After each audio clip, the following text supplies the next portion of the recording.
Welcome to the Project Zion podcast. This podcast explores the unique spiritual and theological gifts Community of Christ offers for today's world.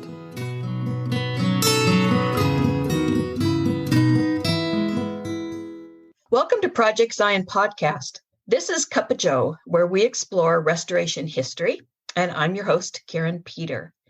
Today's episode is the first in a special three-part miniseries about the three successive wives of Joseph Smith III.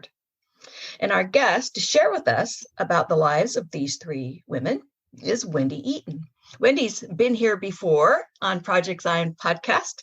She works at the Joseph Smith Historic Site in Nauvoo, Illinois, where she's the administrative assistant and all-around tour giver, research developer person for both Historic Sites Foundation and the Joseph Smith Historic Site. And we had the wonderful conversation with Wendy when she was here and walked us through some of the restoration projects at different Community of Christ historic sites. So if you haven't listened to that episode, I would encourage you to go back and find that one on Project Zion podcast. So welcome, Wendy. All right. Hi, Karin. It's good to see you from Nauvoo as I sit here on the West Coast. So most of our listeners are aware that Joseph Smith III, the son of Joseph Smith Jr., was the first prophet president of the reorganization, what became termed as the RLDS Church, now Community of Christ. But what people may not know is that Joseph Smith III had three wives, although you are clear to point out when you share that, not at the same time. So he lost his first wife, married again. After she died, he married a third time. And so in this three-part series, you're going to inform us a little bit about these three women, Emmeline, Bertha, and Ada. So let's begin this episode, which is Emmeline. And in the cliff notes you sent me about her, you termed her a woman weary of the church, and that she came with a story of family drama. So I can't think of a better teaser than that. So let's begin. Tell us about Emmeline. So when you visit Nauvoo in years that were open to give tours, oftentimes your guide at one point will say, our tour is a story of three Joseph Smiths. Well, the story today is about three Emma Smiths. And so just to be clear, whenever I'm talking about the mother-in-law in our story, I'm meaning Emma Hale Smith Bideman. She is now remarried by the time her daughter-in-law Emmeline comes into the story. And Emmeline, even though everyone calls her Emma, I'm going to stick with Emmeline just so we're clear who she is. And then the last Emma is Joseph and Emmeline's daughter, who is named Emma J. So I'll try to point out as we're talking, but just so if you hear those three Emmas floating around, hopefully you'll be able to keep track of who is who. So Emmeline Griswold is born on March 12, 1838 in Greene County, Illinois. Greene County in the 1830s is not far from what would be Nauvoo, but Nauvoo's not quite settled yet. Today, Greene County is a little bit further south with rezonings of counties, but at that time, it wasn't too far away. Emmeline was one of the youngest of 7 daughters, and Joseph says a number of sons. I don't know how many brothers she had. After her father dies, her mother, whose name is Lucinda, moves the family north to Nauvoo. This is 1847 in the fall when she first purchases property. The Mormon exodus from Nauvoo is well underway, and property is plentiful and affordable. So it's a pretty nice situation for Lucinda to be in, even though the family doesn't like Mormonism and they're very distrustful of these people. To have this benefit of affordable land in a pretty nice location was great for Lucinda and the family that she still had at home. Lucinda is a member of the Methodist Church here in Nauvoo, and I find it interesting. Again, she moves to Nauvoo in the fall of 1847. In December 1847, Emma Smith marries Louis Bideman, and the Methodist minister officiates the service. I don't know if Emma and Lucinda knew each other at this point, but their paths certainly were beginning to cross before their children meet. Emmeline grows up to be known as one of the town beauties, and she has a number of suitors. And there's a great letter that Joseph III writes to his and Emmeline's daughter, Carrie. This is after a visit to Nauvoo during a reunion that Carrie attends. She had written her father about it and the people she had met, and he responds to this letter saying how pleased he is that she's been able to connect with so many of the people that he knew growing up.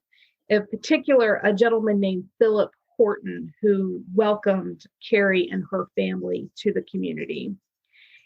Joseph says in the letter that Philip Horton once was interested in courting Emmeline, as were Tom Kelly and 2 or 3 others, but I seem to have the lead in the contest.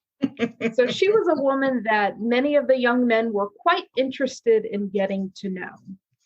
Their first official meeting, according to Joseph, is in a candy shop here in Nauvoo. And of their second meeting, Joseph wrote, "My heart seemed drawn to her."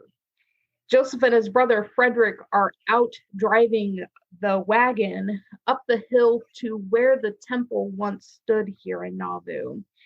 It had been raining and the roads were a mess.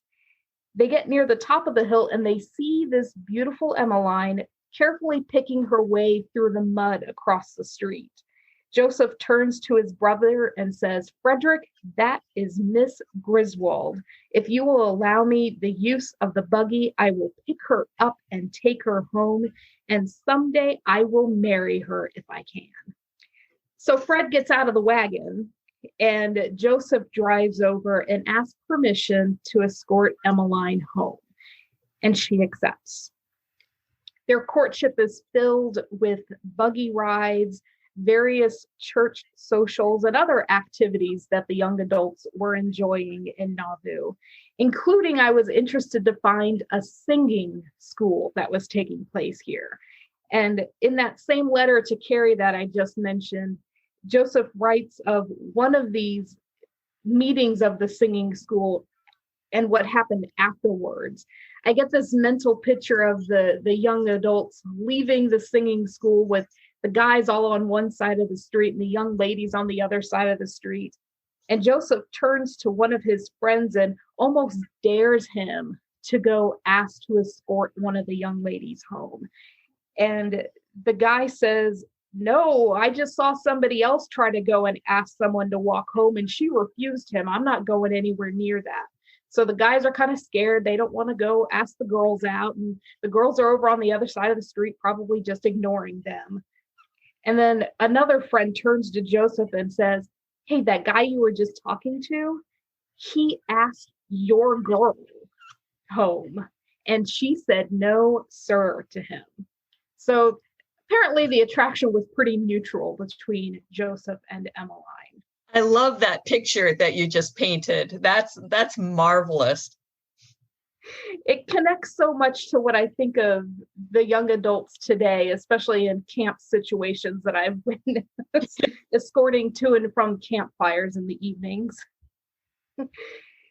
So in the spring of 1856, their courtship has progressed to the point that Joseph asked her to marry him.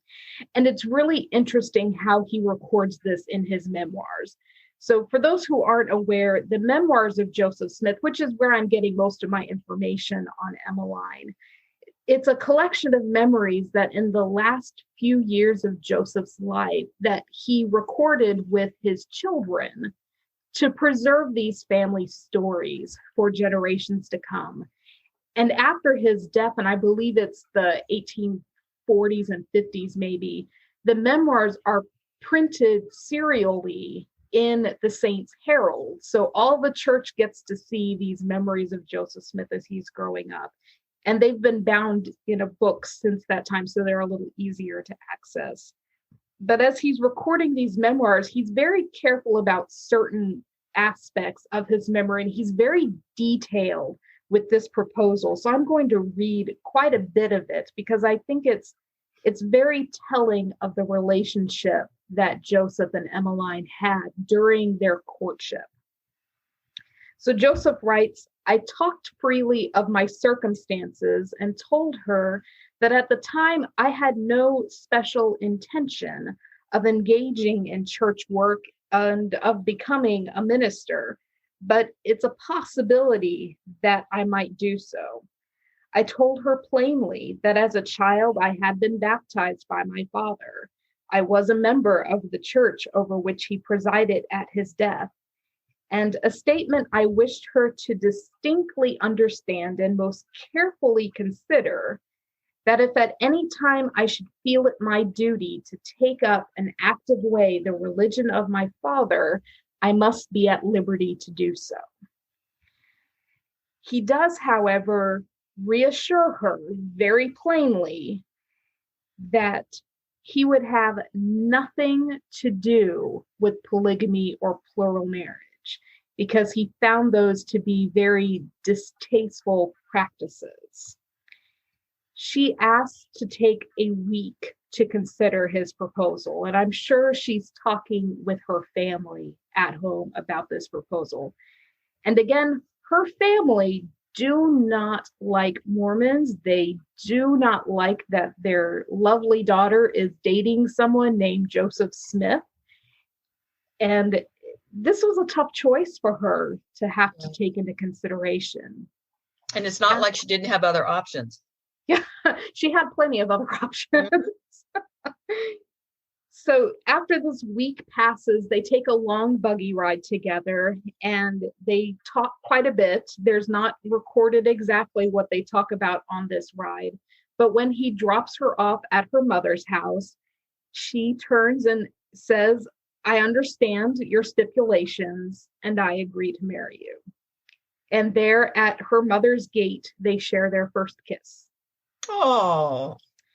They set their wedding for October 22nd, and not long after the engagement, a brother-in-law of Emmeline's visits Nauvoo and invites her to go north with him to spend some time with his family. His wife, one of her older siblings, had recently died, and so she was going up to see her nieces and nephews there. He lives somewhere just south of St. Paul, Minnesota. They don't give an exact location, but she goes north with him, and Joseph and Emmeline have an exchange of letters back and forth through the summer. At one point, Joseph realizes that the letters are becoming more and more agitated. And at one point, he receives a letter that is basically Emmeline pleading with him to come get her earlier than they had planned. Joseph discovers that a merchant in the area had been paying court to Emmeline. And while out on a buggy ride with this young man, the both of them are thrown from the wagon. They're not hurt, but Emmeline experiences what Joseph describes the young man indulging in a stream of profanity directed at the horses that very much shocked Emmeline. Joseph also learns that this brother-in-law was also giving Emmeline unwelcome attention, and she wanted out. She wanted to go home. So Joseph catches a riverboat and heads north on the Mississippi to go rescue her. The two made the return trip also by riverboat coming down. And of the trip, Joseph writes, the trip was without incident except for the delight and pleasure we found in being in each other's society. So they had a very nice boat ride back to Nauvoo after her rather difficult summer. I love that he went and rescued her. Instead of a white horse, it was probably a white riverboat. But yes, very much gallant going and saving her. Absolutely. So in the last days before their wedding, Emmeline's family are trying to talk her out of it. They're so opposed that a brother comes up to Nauvoo the day before the wedding and escorts Mrs. Griswold and one or two of Emmeline's sisters out of town. And they beg Emmeline to leave with them. They don't even want her in town when Joseph shows up to marry her. She refuses to leave and stays in her mother's home, inviting one of the neighbor girls to come stay with her overnight so she's not by herself. The morning of the wedding, this brother comes back and once again pleads with his sister not to marry Joseph Smith and to leave town with him. Again, she refuses, so when Joseph and the minister arrive for the wedding, they only find Emmeline and this neighbor girl in the home. They're married in Mrs. Griswold's home, and it's the Presbyterian minister that officiates their wedding. His name is Reverend Walden Meyer, and he has a great story that people have probably heard before because it is such a nice little charming one. As the Reverend pronounces them husband and wife, he leans in to give a congratulatory kiss to Emmeline. But Joseph pipes up, "After me, if you please," and he kisses his wife first. That's the second kiss he notes that the two of them share. The newlyweds remain in Mrs. Griswold's home for a few days before moving out to the Smith family farm, which about 2 miles east of Nauvoo. As they settle into farm life, we get some interesting visitors in the first few months of their marriage. First, we have 2 missionaries from Utah who drop in. They are delivering a book for Joseph that they had been asked to drop off for him on their way out east. They stop and visit, they drop off this book, and of course, they invite Joseph to return with them to Utah to unite under the Church of Brigham Young's leadership. It's a very polite, cordial visit. Joseph refuses, and the 2 men go on their way. In December, a couple men from what would become the reorganized Church of Jesus Christ of Latter-day Saints arrive to visit Joseph. He's not home, but Emmeline invites them in. This is Samuel Gurley and Edmund Briggs. When Joseph arrives, the 2 men present him with a letter that had been put together and voted on at their recent October conference. The letter pretty insistently tells Joseph that it is time for him to pick up the leadership that he had been set apart for as heir to his father. Joseph hands the letter back saying he'd talk with them on politics or any other subject, but not religion. To make a great story short, because I want to focus on Emmeline, Briggs and Joseph eventually are in almost a shouting match with one another. Gurley burst into tears and is weeping, and Emmeline steps in with a look and a few words, calms her husband down so that he can rationally explain why he won't join them. She gets dinner together and on the table, and they share a meal in relative peace. Not to spoil the story, but it would be 3 more years before Joseph is ready to commit to the reorganization. In late July of 1857, so we're not quite married a year yet, the young couple is out for a drive to town. She's planning to visit her mother, and he's going to visit his. They were expecting their first child.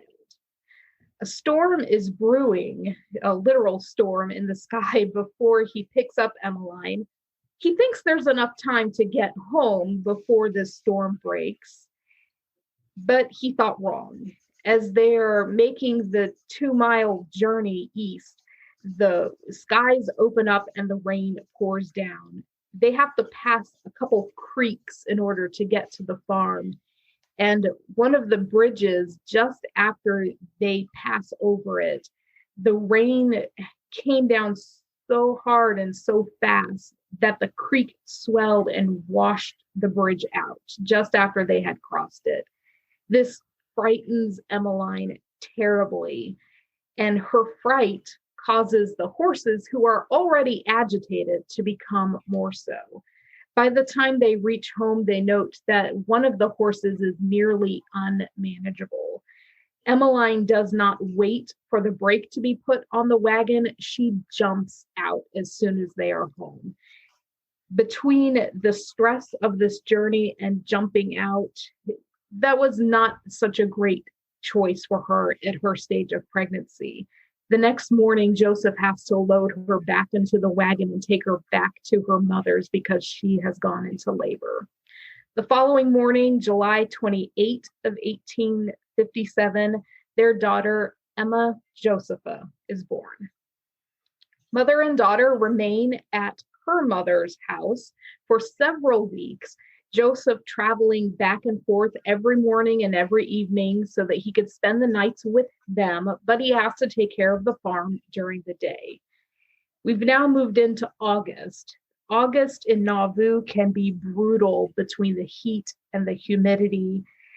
And Joseph arrives at home one day to find Emmeline very ill. The windows were closed in the room that she was in, and it must have not been very comfortable for her in her condition. The next morning, she's so ill that rather than going to the farm, he goes to his mother's house. And Emma Smith Vitamin is living in the mansion house at this time, and asks his mother to prepare a room for Emmeline. He goes back to his mother-in-law's after borrowing his stepfather Lewis's wagon, loaded with a feather mattress, blankets, and pillows to make the journey as easy as possible. He arrives there, finds his mother-in-law very agitated that he would have the audacity to move Emmeline at this time. She says that the move would kill her daughter and granddaughter. Joseph retorts that to leave them would kill his wife and daughter. So you have two people who love Emmeline and the baby so much at odds with one another. Joseph writes that amid tears and strong protestations from her mother, I gathered my little wife into my arms, lifted her into the buggy, laid the little child in her lap, and by the easiest, smoothest route between the two places, took her to my mother's. So Emmeline is settled into the mansion house to recover, and Joseph describes it as a peaceful, cheerful, airy room with restrictions put on it that no one is to enter the room that would cause Emmeline distress. Emmeline recovers, and the couple stay in the mansion house for that winter. In the spring of 1858, the homestead had been readied for the two of them to move across the street, and that becomes their home for the remainder of the time in Nauvoo. The following January, their second child is born, another daughter who they name Evelyn Rebecca, and they call Eva. She's described as a beautiful, bright-spirited child. Sadly, she takes ill in the summer, and a doctor is called in several times to try to treat the little girl. Near the end of the summer, she dies. And this is a terrible moment for these young parents. Emmeline is heartbroken at the loss of her daughter.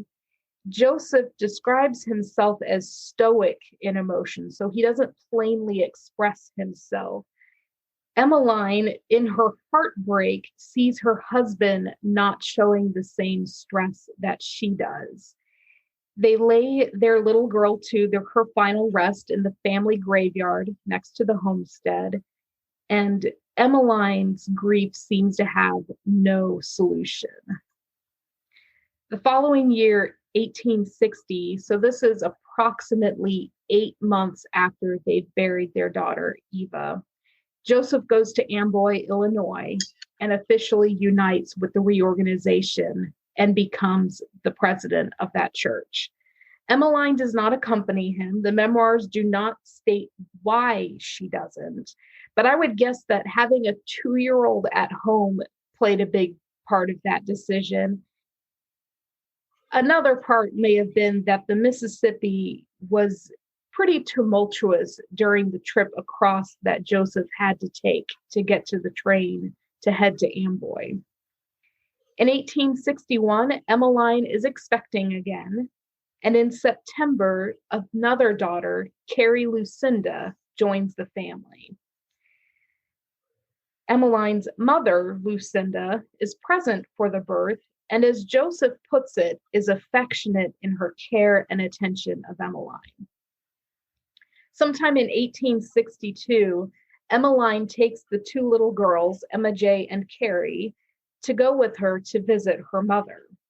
When Joseph arrives to pick them up, he sees the gloom and tears on his wife's face very clearly and could tell that it had not been a pleasant visit.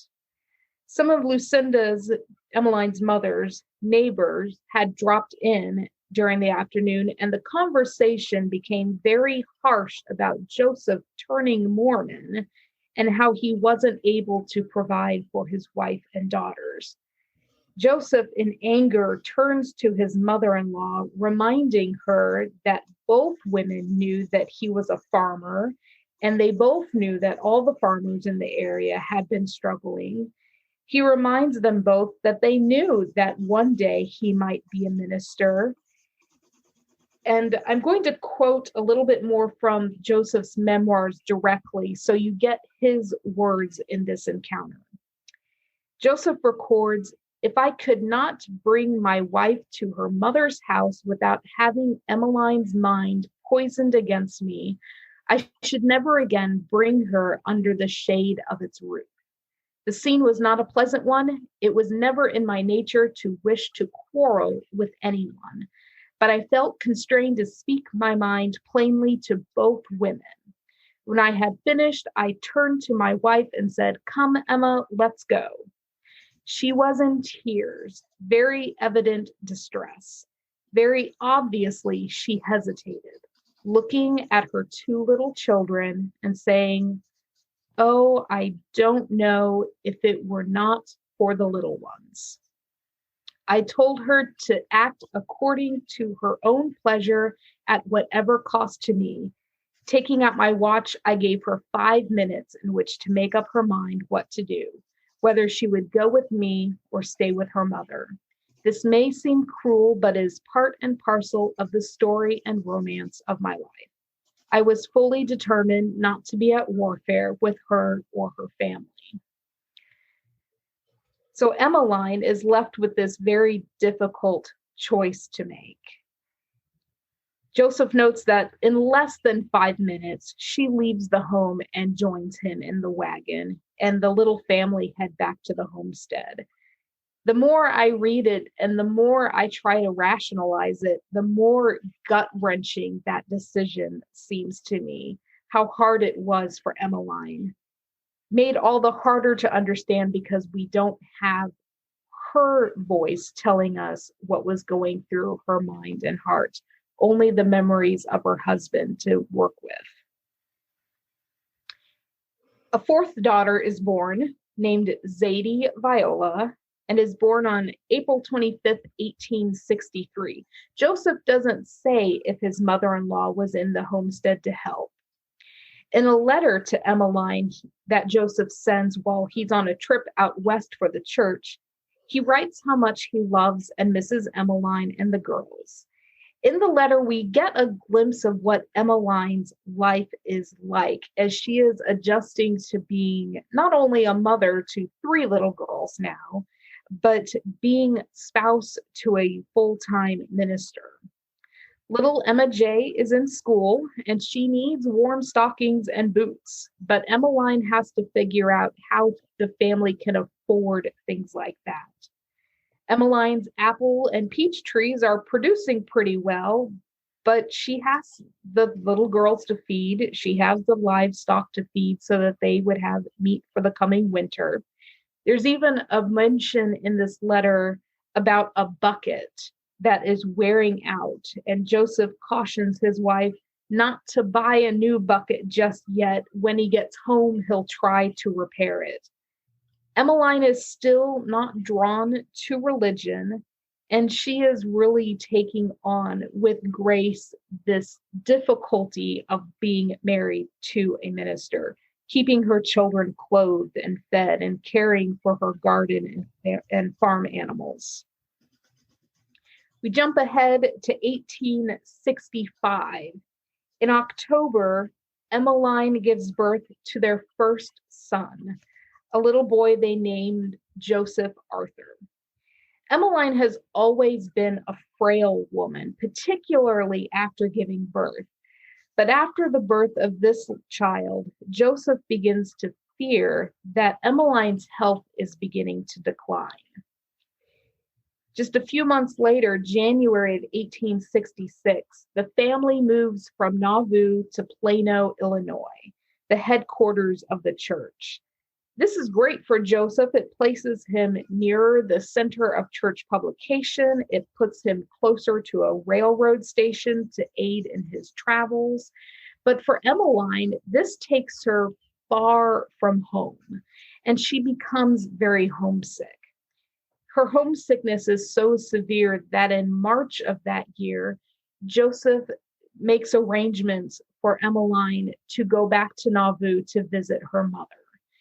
Because the baby is so young, little Joseph Arthur joins his mother on this trip. And in his memoirs, Joseph records that at this parting, he suddenly becomes fearful that something terrible is about to happen. The baby's healthy, but his wife is frail, and he becomes convinced that he is going to lose one or the other of them on this trip. Joseph has to stay in Plano. He has work to do, and the three girls stay with him. He has business with the church that would take him closer to Nauvoo, so his plan is to travel up to Nauvoo after the business is finished in Canton, Illinois. While they're in Canton, he receives word that his son has taken very ill, and Joseph needs to get back to Nauvoo immediately. The first leg of the journey, about 80 miles, is probably covered by train or wagon, but Joseph specifies that the last 17 miles he had to do by foot. It's late at night when he reaches his mother's home at the mansion house, and it's there that he receives the news that his son had died the day before. The funeral's held in the mansion, and the baby is buried next to his sister, Evelyn, by the family's old home, the homestead. Joseph learns that at some point after his son had taken sick, but before he died, Emmeline asked her brother-in-law, David, to baptize her. Emmeline never tells Joseph what leads to this decision, so we will probably never know what led her to decide to be baptized. Her baptism is a comfort to Joseph, though, and from what I surmise, all three daughters are baptized in time. Joseph writes to his mother a few months later, and she responds that she's glad to hear her daughter-in-law is better and hopes that God will be merciful to her. She continues this letter expressing that she would like to travel to Nauvoo, or from Nauvoo to Plano, to help care for the family, but she has other family obligations that keep her in Nauvoo at that time. In 1867, there is a church conference in Keokuk, Iowa, which is not far from Nauvoo.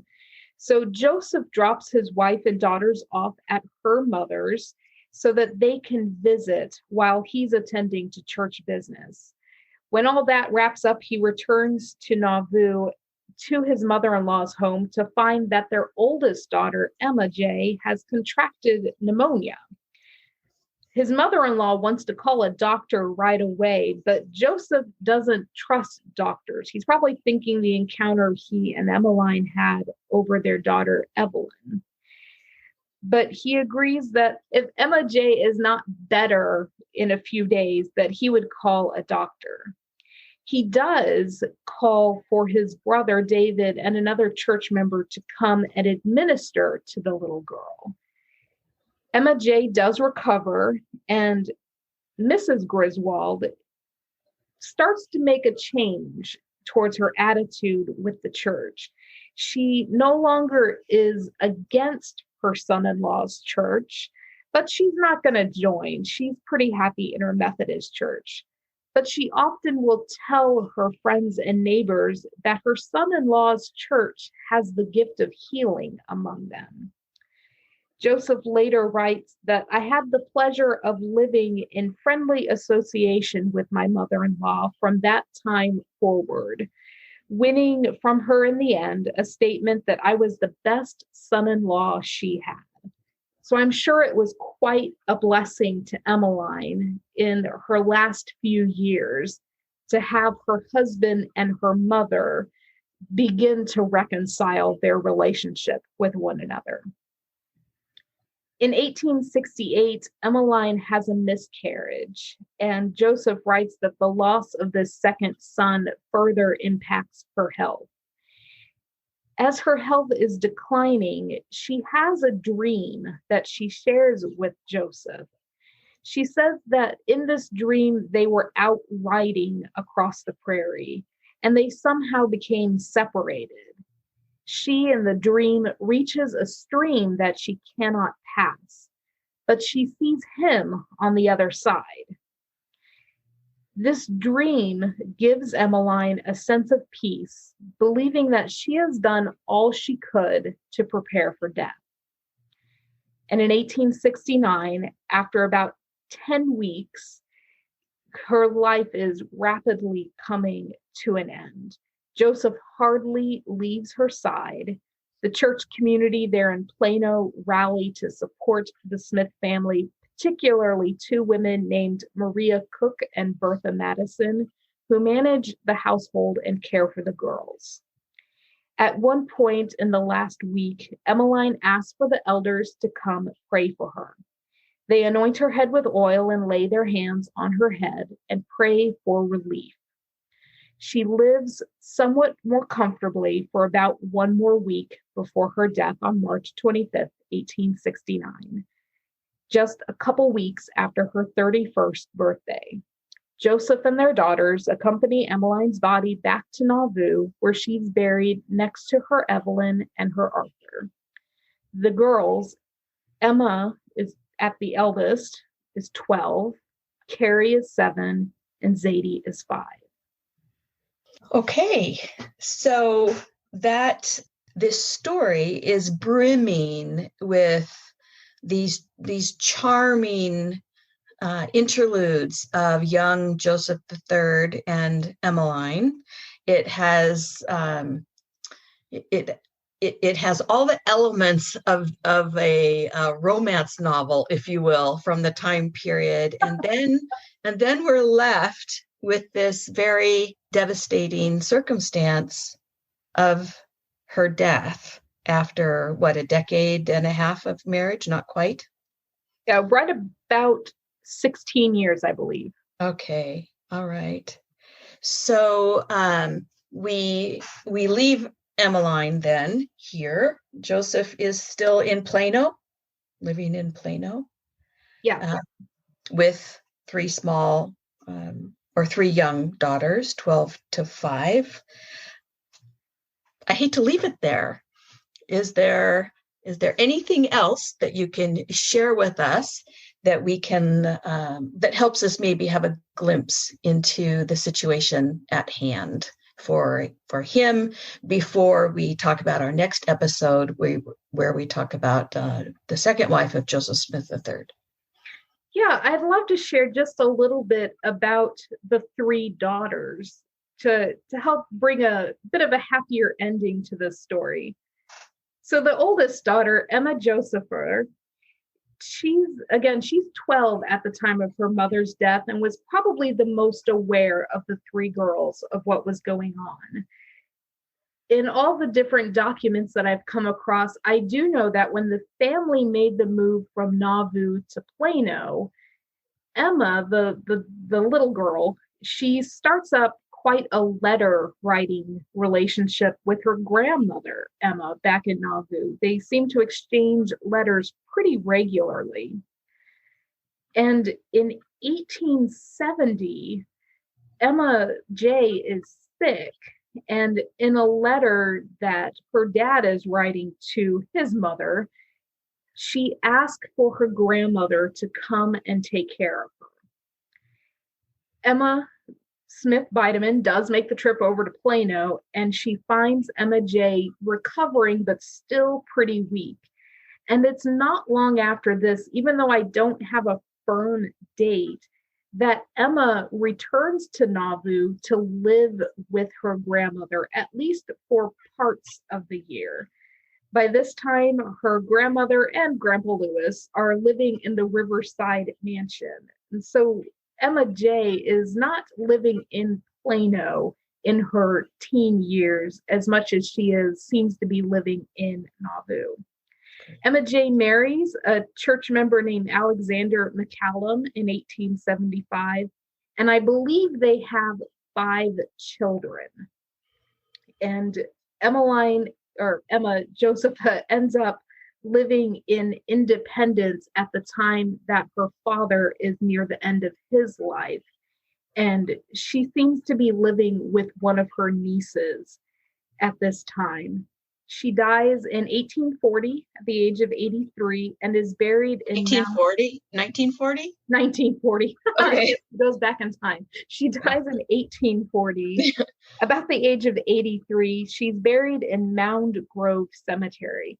So for listeners who are not familiar with the earliest time period of the reorganization in Independence, Mound Grove Cemetery is where many church leaders and families are buried, including her father, Joseph III. She's buried not too far from him.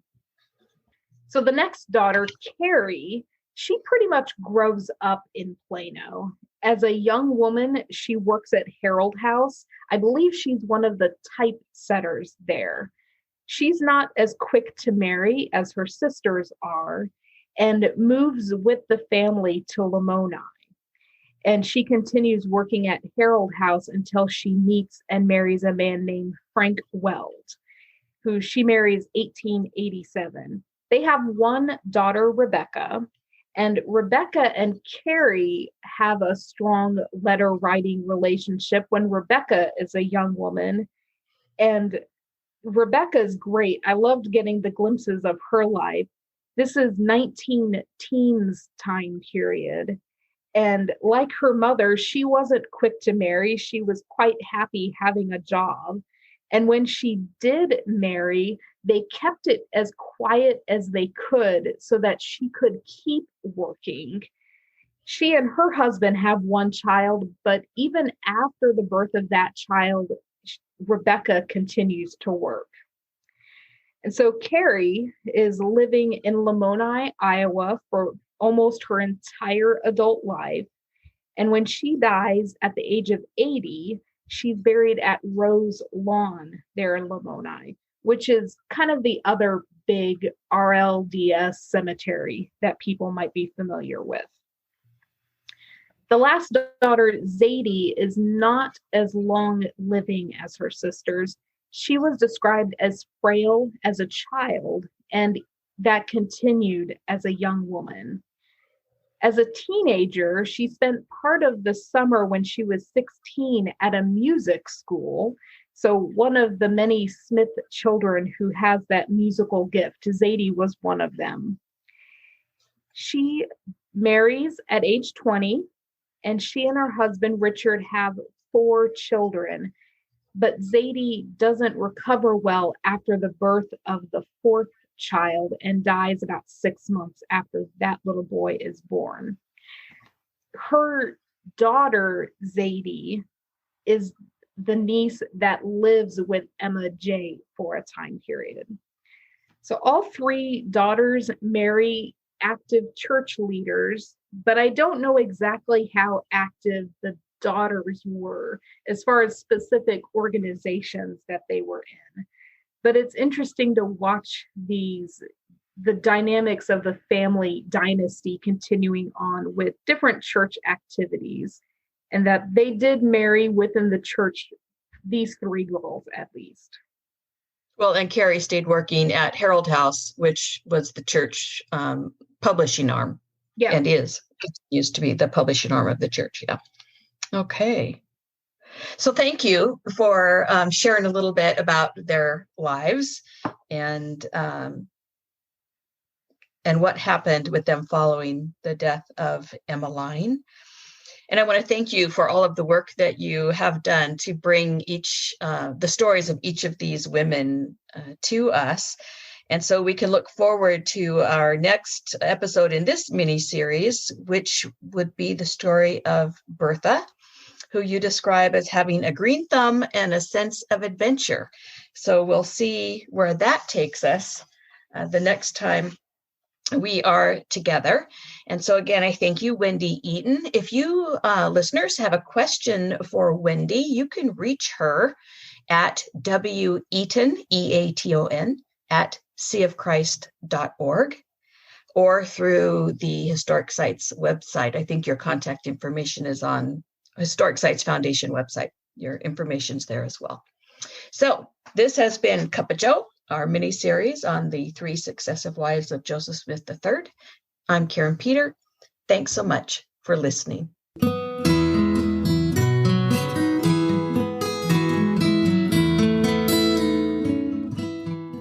Thanks for listening to Project Zion Podcast. Subscribe to our podcast on Apple Podcast, Stitcher, or whatever podcast streaming service you use, and while you are there, give us a 5-star rating. Project Zion Podcast is sponsored by Latter-day Seeker Ministries of Community of Christ. The views and opinions expressed in this episode are of those speaking and do not necessarily reflect the official policy or position of Latter-day Seeker Ministries or Community of Christ. The music has been graciously provided by Dave Hines.